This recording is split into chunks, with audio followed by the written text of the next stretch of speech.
سارا کے گھر میں اب صورتحال بہتر ہو چکی تھی۔ اس کی ساس کا رویہ اس کے ساتھ بہت بہتر ہو گیا تھا۔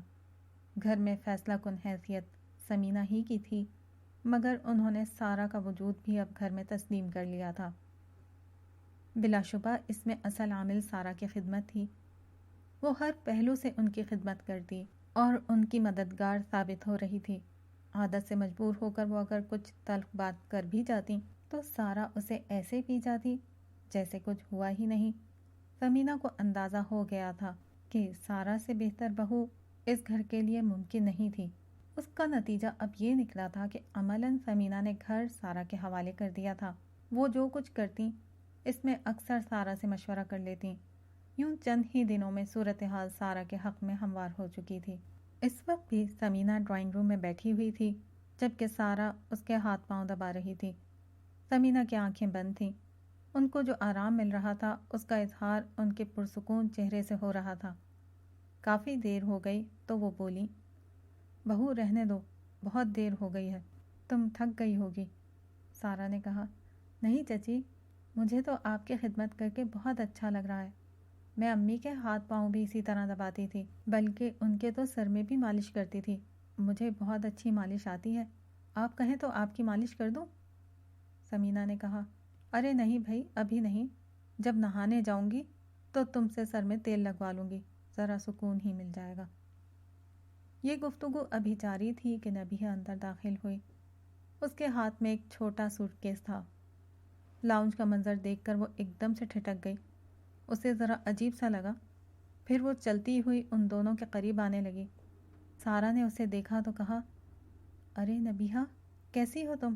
تمہیں اچانک دیکھ کر بڑی خوشی ہوئی، پہلے سے فون کر دیتی تو تمہارے لیے کچھ اچھا کھانا بنا لیتی۔ نبیہہ نے اس کی بات کا کوئی جواب نہیں دیا اور ماں کے قریب آ کر صوفے پر بیٹھ گئی۔ سمینہ نے سارا کی بات پر آنکھیں کھول کر نبیہہ کو دیکھا اور پوچھا، کیا بات ہے بیٹا، تمہاری شکل اتری ہوئی کیوں ہے، اور یہ سوٹ کیس کس خوشی میں لائی ہو؟ سمینہ ایک انتہائی زمانہ شناس عورت تھی۔ ان کو اندازہ ہو چکا تھا کہ ان کی بیٹی اس بے وقت بغیر اطلاع سوٹ کیس اٹھائے کیوں گھر میں آئی ہے، لیکن انہوں نے خود پوچھنا مناسب نہ سمجھا۔ نبیہہ نے کہا، امی میں آپ سے تنہائی میں بات کرنا چاہتی ہوں۔ نبیہہ کا مطلب صاف تھا۔ سارا اس کا مطلب سمجھ کر جانے کے لیے کھڑی ہونے لگی تو سمینہ نے اس کا ہاتھ پکڑ کر اسے بٹھا لیا۔ سارا اس گھر کی بہو ہے، اس سے یہاں کی کوئی بات چھپی ہوئی نہیں رہے گی۔ تمہیں جو کہنا ہے اس کے سامنے کہو، یہ اس کا گھر ہے۔ امی پلیز، آپ میرا دماغ خراب نہ کریں۔ کل آپ نے اسے مار مار کر گھر سے نکالا تھا اور آج یہ اس کا گھر بن گیا۔ مجھے تو پہلے ہی خالد نے بیزار کر کے رکھ دیا ہے۔ نبیہہ کے تند و تلخ لہجے سے سارا نے موقع کی نزاکت کو محسوس کر لیا۔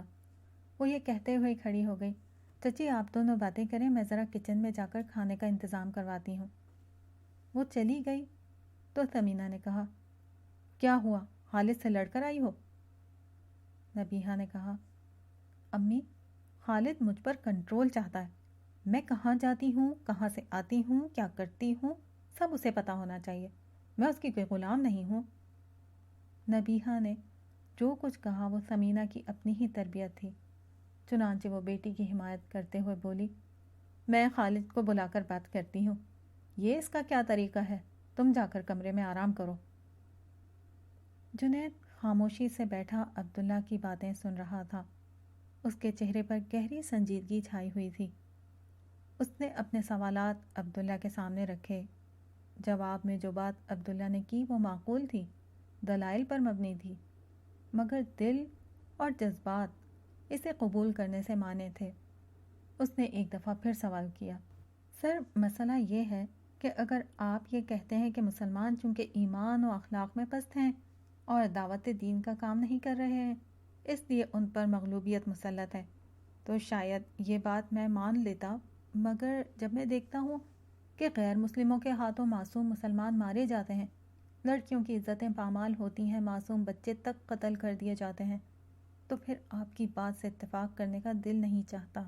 عبداللہ نے نرمی سے اسے سمجھانا شروع کر دیا، دیکھیے، آپ اللہ کے قانون کو سمجھیے، یہ کوئی ایسی صورتحال نہیں جس پر اللہ تعالیٰ نے پہلے سے متنبع نہ کر رکھا ہو۔ انہوں نے سورہ انفال میں مسلمانوں کو یہود کے طرز عمل پر چلنے سے سختی سے منع کیا تھا، اور صاف طور پر یہ بتا دیا تھا کہ اس روش کی پاداش میں وہ فتنہ برپا ہو جاتا ہے جو صرف ان لوگوں تک محدود نہیں رہتا جنہوں نے اصل میں گناہوں کا ارتکاب کیا ہے، بلکہ گناہ گاروں کے ساتھ بے گناہ بھی اس فتنے کی زد میں آ جاتے ہیں۔ اس وقت مجموعی طور پر مسلمانوں پر مغلوبیت کی سزا مسلط ہے۔ اس کے نتیجے میں جگہ جگہ مسلمان ظلم کی زد میں بھی آ رہے ہیں۔ میں یہ نہیں کہہ رہا کہ وہ سارے لوگ قصوروار ہیں، بلکہ قرآن مجید اس بات کو واضح کر دیتا ہے کہ اللہ سے غداری اور نافرمانی کی پاداش میں جو فتنہ برپا ہوتا ہے، اس میں گناہ گاروں کے ساتھ بے گناہ بھی زد میں آتے ہیں۔ اب ایک راستہ یہ ہے کہ ہم غیر مسلموں کے خلاف نفرت پھیلانا شروع کر دیں، ان سے جنگ شروع کر دیں۔ یہ کام مسلمان 200 برس سے کر رہے ہیں، مگر مغلوبیت کی یہ سیاہ رات ختم ہو کر نہیں دے رہی۔ میں اصل مسئلے کو سامنے رکھ رہا ہوں، اس پر توجہ کیجیے، اس کو ٹھیک کر لیں۔ اس کے بعد آپ حیرت انگیز طور پر دیکھیں گے کہ آپ کی مغلوبیت غلبے میں بدل جائے گی۔ جنید نے عبداللہ کی پچھلی بات کو دہراتے ہوئے کہا، یعنی ایمان و اخلاق کی دعوت کو اختیار کریں اور غیر مسلموں کو دعوت دینا شروع کر دیں۔ تو عبداللہ نے فوراً اس کی تائید کی، جی یہی راہ نجات ہے۔ مگر پھر بھی جو بے گناہ مارے جا رہے ہیں ان کا کیا ہوگا؟ جنید نے پھر سوال اٹھا دیا۔ عبداللہ نے کہا، ہر بے گناہ کو آخرت میں پورا پورا انصاف ملے گا۔ جس نے رائی کے دانے برابر بھی ظلم کیا ہے اس سے ظلم کا حساب لیا جائے گا۔ مظلوم کی آنکھیں اور دل ٹھنڈے کیے جائیں گے۔ جنید اپنی بات پر مصر تھا۔ اور ہم کچھ نہ کریں؟ عبداللہ نے کہا، اس کا جواب یہ ہے کہ مغلوبیت کی سزا اگر اللہ کی طرف سے مقدر ہے تو آپ ظالم سے ٹکرا کر خود ٹوٹ جائیں گے، اس کا کچھ نہ بگڑے گا۔ اگر کچھ ہوگا تو یہ کہ ایک ظالم کے بعد دوسرا ظالم آ جائے گا۔ آپ اصل بات سمجھ کر کیوں نہیں دے رہے؟ ہم سب غداری کے الزام میں مسلسل حالت سزا میں ہیں۔ اس الزام کو خود پر سے ہٹائیں، ایمان و اخلاق کو زندگی بنائیں، اس کے بعد دیکھیے گا کہ کس طرح تبدیلی آتی ہے۔ لیکن جنید کوئی بات سمجھنے کے لیے تیار نہیں لگتا تھا۔ اس نے کہا، تب تک یہ مسلمان ظلم سہتے رہیں؟ عبداللہ نے کہا، آپ جاننا چاہتے ہیں کہ یہ مسلمان کیوں ظلم سہ رہے ہیں؟ جنید نے کہا، جی بالکل۔ عبداللہ نے اسے پھر سمجھانا شروع کیا، تو پھر سنیے، یہ آپ کے اس پندار، اس تکبر اور غرور پر ضرب لگائی جا رہی ہے کہ ہم خیر الامم ہیں، ہم بہترین امت ہیں، ہم اللہ کے چہیتے ہیں۔ اللہ اپنے چہیتوں کو ایسے نہیں چھوڑتا۔ یہ ہمارے منہ پر چانٹا مارا جا رہا ہے کہ تم لوگ خود کو میرے پسندیدہ بندے سمجھتے ہو، لیکن در حقیقت تم میرے نافرمان ہو، میرے غدار ہو۔ دیکھو میں تمہارے ساتھ کیا کرتا ہوں۔ ہم اللہ کے نیک بندے نہیں ہیں، مجموعی طور پر ہم غدار ہیں، اور ہم اس غداری کی سزا بھگت رہے ہیں۔ آئی سمجھ آپ کے؟ جنید خاموش رہا۔ عبداللہ پھر بولا، اگر غصہ کرنا ہے تو اس بات پر کیجئے کہ ہم اللہ کے نافرمان کیوں ہیں، کیوں ہم جھوٹ، ملاوٹ، دھوکہ دہی، بے انصافی میں سب سے آگے ہیں، کیوں عدل، انصاف، ایفاء عہد، امانت داری کی صفات ہم میں سے اٹھ گئی ہیں۔ یقین جانیے، جس روز آپ ان کو مسئلہ بنا کر معاشرے میں کھڑے ہو جائیں گے سب کچھ بدل جائے گا۔ مگر فی الوقت تو ہماری اصلاح کا معیار یہ ہے کہ ہم مچھروں کو چھانتے ہیں اور اونٹوں کو نگل جاتے ہیں۔ ایمان کے نام پر ہم اپنے فرقے کو پھیلاتے ہیں۔ اللہ اور اس کے رسول صلی اللہ علیہ وسلم کے بجائے ہم لوگوں کو اپنے خاص لیڈر سے وابستہ کرتے ہیں۔ عمل صالح کے بجائے ہم چند اختلافی مسائل کو اپنی دعوت کا عنوان بناتے ہیں۔ جن اقوام تک دعوت پہنچانی ہے ہم ان سے شدید نفرت میں مبتلا ہیں۔ ایسے میں کچھ نہیں ہو سکتا۔ ذلت کی یہ تاریک رات کبھی بھی ختم نہیں ہوگی۔ سارا تھوڑی دیر میں لوٹی تو ثمینہ بیگم صوفے پر خاموش بیٹھی تھیں۔ ان کے چہرے پر تفکرات تھے۔ سارا نے دریافت کیا، نبیہہ کہاں گئی؟ مجھے اس سے پوچھنا تھا کہ وہ کھانے میں کیا کھانا پسند کرے گی۔ ثمینہ نے کہا، اس کی پسند کو چھوڑو، اب وہ کچھ دن تک یہیں رہے گی۔ سارا نے قدرے حیرت سے پوچھا، سب ٹھیک تو ہے؟ ثمینہ نے کہا، ہاں، بس خالد سے جھگڑا کر کے آ گئی ہے، میں خالد کو بلا کر بات کروں گی۔ سارا نے کہا، اگر آپ برا محسوس نہ کریں تو بتائیں گی کہ یہ جھگڑا کس وجہ سے ہوا ہے؟ سمینہ نے کہا، ہونا کیا ہے، خالد اس کو کنٹرول کرنا چاہتا ہے، نبیہہ نے تو کبھی ہماری نہیں سنی، وہ اس کے قابو میں کیا آئے گی؟ سارا خاموش ہو گئی۔ وہ کچھ کہنا چاہتی تھی مگر اسے اپنی پوزیشن کا ادراک تھا۔ تمینہ نے اسے غور سے دیکھا اور کہا، تم کچھ کہنا چاہتی ہو؟ سارا نے کہا، دراصل امی، میاں بیوی کا رشتہ نازک ہوتا ہے، نبیہہ سے کوئی ذاتی تو ہرگز نہیں ہونا چاہیے، لیکن اس رشتے میں شوہر کو کچھ تو برتری ہوتی ہے۔ اس حقیقت کو مانے بغیر گھر ہموار طریقے پر نہیں چل سکتا۔ اگر بات صرف اتنی ہی ہے جتنی نبیہہ بتا رہی ہے تو شاید اتنی بڑی بات نہیں ہوئی جس پر نبیہہ گھر چھوڑنے کا قدم اٹھائے، اور اگر ہم بھی یک طرفہ طور پر نبیہہ کی حمایت کریں گے تو شاید ہم اس کی گھریلو زندگی میں زیادہ مدد نہ کریں۔ یہ میری ناقص رائے ہے، باقی جو آپ مناسب سمجھیں وہ کیجیے۔ سارا نے بڑے سلیقے سے اپنی بات ساس کے سامنے رکھ دی۔ سمینہ نے ایک گہری سانس لے کر اس کی بات سنی۔ نبیہہ کے مزاج کو میں خوب جانتی ہوں، اور ابھی تک خالد کے حوالے سے بھی کوئی منفی بات میں نے نہیں دیکھی۔ بات تو تم ٹھیک کہہ رہی ہو، میں ابھی خالد سے بات کرتی ہوں۔ یہ کہہ کر انہوں نے اپنے موبائل سے خالد کا نمبر ملایا۔ تھوڑی دیر میں اس کی آواز آئی، السلام علیکم آنٹی، کیسی ہیں آپ؟ سمینہ بولی، بیٹا بس ٹھیک ہوں، تم بتاؤ کیسے ہو؟ میں اتنا کہہ کر خالد نے بات ادھوری چھوڑ دی۔ سمینہ نے اس کی کیفیت کو محسوس کر کے کہا، بیٹا تمہارے اور نبیہہ کے بیچ سب ٹھیک ہے؟ خالد نے کہا، ٹھیک کیا ہونا ہے آنٹی، وہ مجھ سے لڑ کر گھر چھوڑ کر چلی گئی ہے۔ سمینہ نے کہا، مگر خیریت، ہوا کیا تھا؟ خالد نے کہا، یہ تو آپ اس سے پوچھئے۔ سمینہ نے کہا، بیٹا مگر میں تم سے جاننا چاہتی ہوں کہ کیا ہوا تھا۔ خالد نے کہا، آنٹی میری اور نبیہہ کی شادی ہوئی ہے، میں اس کا شوہر ہوں، مگر وہ نہ مجھ سے کچھ پوچھتی ہے نہ کچھ بتاتی ہے، ہر جگہ اپنی مرضی اور منمانی کرتی ہے۔ میں کچھ پوچھ لیتا ہوں تو ناراض ہو جاتی ہے، آج بھی اتنی سی بات پر جھگڑا کیا ہے اور چلی گئی ہے۔ سمینہ نے کہا، اچھا بیٹا میں اسے سمجھاؤں گی، تم بھی اس سے بات کر لو اور آ کر لے جاؤ۔ خالد نے کہا، آنٹی وہ میری بات سنتی تو گھر ہی سے نہیں جاتی، اب تو وہ خود گئی ہے، خود ہی آئے گی۔ اس کے ساتھ ہی فون بند ہو گیا۔ سمینہ نے ایک لمحے کو فون کو دیکھا اور پھر سارا کو خالد کے ساتھ ہونے والی پوری گفتگو سے آگاہ کر دیا۔ پھر ٹھنڈی آہ بھر کر بولی، مجھے تو کچھ سمجھ میں نہیں آتا، میں اپنی بیٹی کو جانتی ہوں، اسے کیسے سمجھاؤں؟ سارا نے ان کو حوصلہ دیتے ہوئے کہا، آپ بے فکر رہیں، میں نبیہہ سے بات کر کے اسے سمجھاتی ہوں۔ جنید کی سمجھ میں عبداللہ کی باتیں تو آ رہی تھیں مگر برس ہا برس سے جو گرہیں لگیں تو وہ شاید اتنی آسانی سے کھلنے والی نہیں تھیں۔ اس نے ایک اور سوال کر دیا، لیکن کیا جہاد اس مسئلے کا حل نہیں؟ کیا اس کے ذریعے سے آج ہم دنیا پر غالب نہیں ہو سکتے؟ عبداللہ نے کہا، جہاد بلا شبہ دین کا ایک انتہائی اہم اور مقدس حکم ہے، تاہم قرآن مجید اور سیرت طیبہ سے یہ معلوم ہوتا ہے کہ اگر ایمان و اخلاق میں کمی ہے تو جہاد بھی اس مسئلے کا کوئی حل نہیں۔ دیکھیے جنگ احد اور جنگ حنین میں ابتدا میں کیا ہوا تھا؟ اس وقت رسول اللہ صلی اللہ علیہ وسلم بنفس نفیس موجود تھے، صحابہ کرام رضی اللہ تعالیٰ عنہما جیسا قدسی گروہ موجود تھا، مگر جنگ میں چند لوگوں نے ایمان کے تقاضے یعنی اطاعت رسول میں کمزوری دکھائی اور مال کی محبت غالب آئی تو پورے لشکر کو شکست ہو گئی۔ جنگ حنین میں اپنی تعداد پر زوم پیدا ہوا تو اللہ تعالیٰ کی نصرت روٹ گئی اور ابتدا میں شکست اٹھانی پڑی۔ عبداللہ روانی سے بول رہا تھا اور جنید پوری توجہ سے اس کی بات سن رہا تھا۔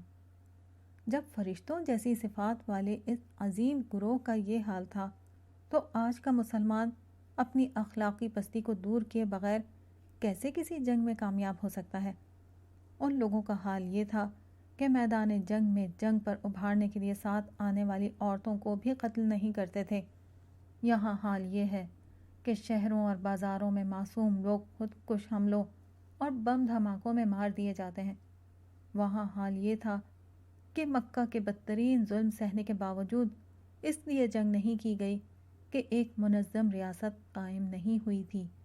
یہاں جہاد ایک انفرادی معاملہ بن گیا ہے اور لوگ گروہ اور ٹولیوں میں اسلحہ لے کر جسے چاہتے ہیں مار دیتے ہیں۔ وہاں حال یہ تھا کہ کھلم کھلا منافق عبداللہ بن ابی جیسے لوگوں کو بھی قتل نہیں کیا جاتا تھا، اور یہاں اختلاف رائے کی بنیاد پر کسی بھی شخص کو قتل کر دیا جاتا ہے۔ وہاں سارے عرب سے لڑائی کے دوران ایسی پرامن حکمت عملی اختیار کی گئی کہ بمشکل 1000 لوگ مارے گئے اور کل عرب میں انقلاب آ گیا، اور یہاں لاکھوں مر چکے ہیں اور تبدیلی نہیں آتی۔ وہاں کسی ایسے شخص سے لڑنے اور اسے قتل کرنے کا سوال ہی نہیں تھا جو نہتہ ہو۔ یہاں نہتے شہریوں کو جب دل چاہتا ہے قتل کر دیا جاتا ہے۔ جنید نے اس بات میں سر ہلایا۔ عبداللہ جن حقائق کو بیان کر رہا تھا ان کا انکار دل و دماغ کا کوئی اندھا ہی کر سکتا تھا۔ میرے بھائی، یہ ساری علامات اس بات کی ہیں کہ انہوں نے اگر جہاد کیا تو ایمان و اخلاق کے تقاضوں کی پوری پاسداری کے ساتھ کیا، اور یہاں ایمان بھی ناقص ہے اور اخلاق بھی ناقص ہے۔ سب سے بڑھ کر یہ کہ وہ جہاد تو ظلم کے خلاف کیا جاتا تھا، یہاں تو ہم خود مجرم ہیں، خود ظالم ہیں، ہمیں تو خدا کی طرف سے مغلوبیت کی سزا ملی ہے۔ یاد رکھیے کہ خدا کے خلاف جہاد نہیں ہو سکتا، اس کے معاملے میں تو صرف توبہ ہو سکتی ہے۔ میں آپ کو توبہ کی طرف بلاتا ہوں۔ اس سرزمین پر ہزاروں معصوم بے گناہوں کا خون اسلام کے نام لیواؤں نے اسلام کے نام پر بہایا ہے۔ اسلام کے نام لیواؤں نے نظریاتی اور فرقہ وارانہ بنیادوں پر قاتلوں کی حمایت کی ہے اور ان کو تحفظ دیا ہے۔ یہ ناقابل معافی جرم ہے۔ میں آپ کو توبہ کی دعوت دیتا ہوں، ورنہ خدائے ذوالجلال کی عزت اور جلال کی قسم، اس جرم کے مرتکب ایک شخص کو بھی معافی نہیں ملے گی۔ انسانی جان کی حرمت کو پامال کرنے والے دنیا اور آخرت دونوں میں رسوا ہوں گے۔ یہ کہتے ہوئے عبداللہ کے لہجے میں ایسا جلال تھا کہ جنید لرز اٹھا۔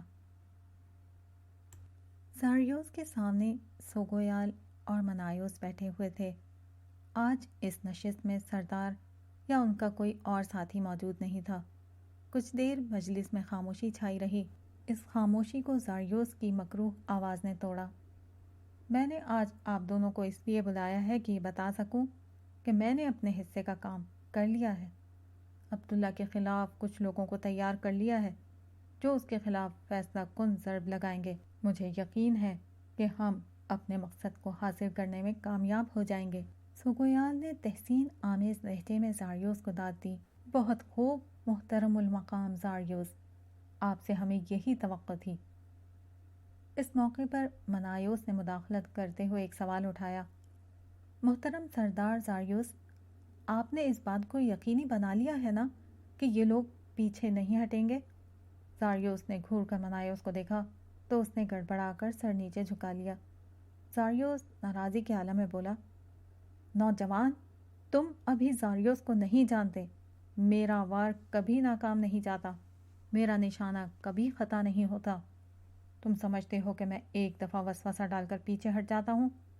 میں انسانوں کے دلوں میں وسوسے ہی نہیں ڈالتا بلکہ انہیں پورا منصوبہ بھی سمجھاتا ہوں۔ ہر شخص کو اس کے کام کے لیے تیار کرتا ہوں، ان کے معاونین اور اعلی کار افراد کو ان سے تعاون کرنے پر تیار کرتا ہوں، مسلسل وسوسہ انگیزی کر کے ان کے دل کو مضبوط کرتا ہوں۔ یہ سب ایک دفعہ وسوسہ ڈالنے سے نہیں ہوتا۔ لوگ جب تک میرے رنگ میں نہ رنگ جائیں میں ان کا پیچھا نہیں چھوڑتا۔ منایوس نے کہا، میں معافی چاہتا ہوں سردار زاریوس، میرا سوال کا مطلب آپ کی صلاحیت پر شک کرنا ہرگز نہ تھا۔ میں تو بس یہ چاہتا تھا کہ وار ایسا ہو کہ دشمن بچ نہ سکے۔ سردار نے ہم تینوں سے بڑی توقعات وابستہ کی ہیں۔ منایوس نے معذرت کی تو سوگویال نے اس کی تائید کرتے ہوئے کہا، محترم سردار زاریوس، آپ کی صلاحیت تو ہر شک سے بالا تر ہے، لیکن میں سمجھتا ہوں کہ ہم کو ہر پہلو سے وار کرنا چاہیے۔ پھر وہ اپنی بات کی وضاحت کرتے ہوئے بولا، میرا مطلب یہ ہے کہ اس عظیم خدمت میں ہمیں بھی اپنی اپنی صلاحیتوں کے جوہر دکھانے کا موقع ملنا چاہیے۔ میں یہ تجویز کرتا ہوں کہ میں عبداللہ کے گھر کے اندر سے اس پر وار کر کے اسے کمزور بنانے کی کوشش کروں تاکہ وہ خوف زدہ ہو کر اپنا کام روک دے۔ میں اس کی بیوی کو اپنے وسوسوں کا نشانہ بناتا ہوں۔ سوگویال کی بات سے حوصلہ پا کر منایوس بھی بولا، بالکل یہی میرا بھی مدعا ہے۔ میں بھی عبداللہ کو کسی حسینہ کے ذریعے سے ورغلانے کی کوشش کرتا ہوں۔ وہ ایک دفعہ بھی میرے فتنے کا شکار ہو گیا تو خدا سے غافل ہو جائے گا۔ اس کی یہی غفلت اس کے ارد گرد موجود دفاعی حصار کمزور کر دے گی، جو خدا کی یاد کی وجہ سے اس کو محفوظ رکھتا ہے۔ خدا کی یاد ہی وہ چیز ہے جس کی بنا پر خدا اپنے بندوں کو یاد رکھتا ہے۔ بندہ غافل ہو جاتا ہے تو خدا بھی توجہ ہٹا لیتا ہے۔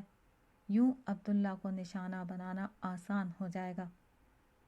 ان دونوں کا جوش دیکھ کر زاریوس نے فیصلہ سنا دیا، گرچہ سردار نے تمہاری باتوں سے پہلے ہی اتفاق نہیں کیا تھا، مگر میں تم سے متفق ہوں۔ تمہیں بھی اپنے جوہر دکھانے کا موقع ملنا چاہیے۔ تم دونوں اپنا اپنا کام شروع کرو، میں بھی فیصلہ کن حملے کی تیاری کرتا ہوں، اور یاد رکھنا جس روز یہ لوگ عبداللہ پر حملے کے لیے تیار ہوں گے، ہم سب کو وہاں موجود رہنا ہوگا تاکہ حملہ آوروں کو مسلسل وسوسہ انگیزی کر کے ان کے دل مضبوط بنائے جائیں۔